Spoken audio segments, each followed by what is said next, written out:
What's up, fam? Welcome back to the channel. My name is Phil Sarpon. This is Phil's Guide to PsyD. This channel is dedicated to all things psychology, wellness, and graduate school. So in this video, I'll give you guys some basic tips, basic guidelines to help you make solid decisions for yourself as you go into graduate school in terms of saving as much money as you possibly can. There are going to be a little bit of a variance in terms of the tuition costs for different PsyD programs or PhD programs. So based on the school, based on the location, based on the state where you live, choosing a school that has a lower tuition cost might be really beneficial, especially if they are already APA approved. If you do decide to live at home with your parents or with somebody else, that is also really helpful. If you have a lot of roommates, so if you get a lot of roommates from your cohort or from other programs or from friends or coworkers that you know, that you can go into a living situation where you're in a house and you are sharing rent with a lot of people, that will help you in terms of saving money. Living close to the school so you don't have to drive a long duration of time in terms of the commute.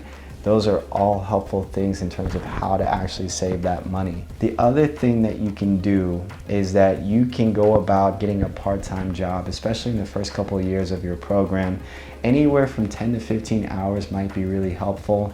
You want to make sure that job is flexible so that just in case if you get busy with school or research or dissertation or practicum stuff, then you can have the flexibility to go about the number of hours that you can rather than the number of hours that you have to. Tip number 3 is really just sticking to a budget as much as you can. So this is figuring out your costs for living, your costs for groceries. If you have not made a budget yet in college or in high school or wherever, you should definitely learn how to make a budget. There are so many different apps that really help you to stick on budget. There's Mint, there's a lot of different things that you can do online for Excel worksheets and things like that.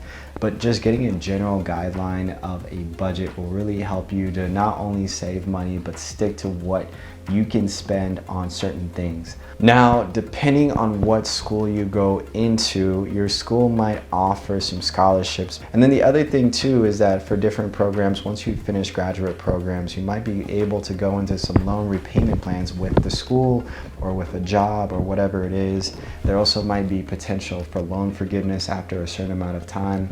For a lot of times, people may work 10 to 15 years in a rural, underserved, underrepresented area. And for putting in that time, 10 to 15 years, they actually might be able to get their student loans forgiven and taken out. The other thing is that if they work with certain population or certain businesses, they can also have student loan repayment plans through that business or through that corporation or that organization. The other thing that I know, I actually have a lot of friends who have gone into the Navy or gone into the military. A lot of times they'll apply either their first or second year, and usually once they get into those programs, the military, the Army, the Navy, a lot of times those programs will pay for their education in their third and fourth year. All right, so loan repayment plans, loan forgiveness plans, grants, stipends, scholarships, taxes, all of those things you should definitely check out in terms of helping you to save money.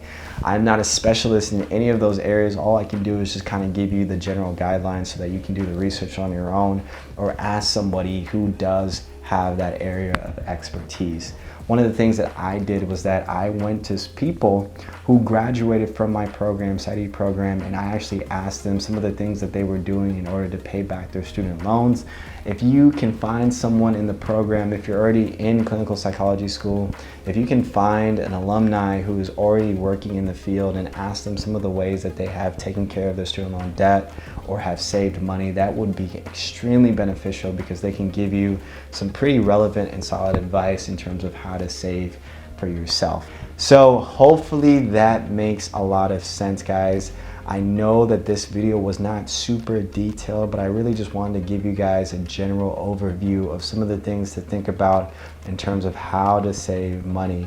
The only thing that you can do is really just do the best that you can do. If there's anything that I didn't mention for anyone who is already paying off their loans or already has paid off their loans, definitely also put it down in the comment section below. I would love to know and learn more about ways that other people are saving money and have already paid off their student loans. All right, so with that, that is all. I will see you guys in the next video.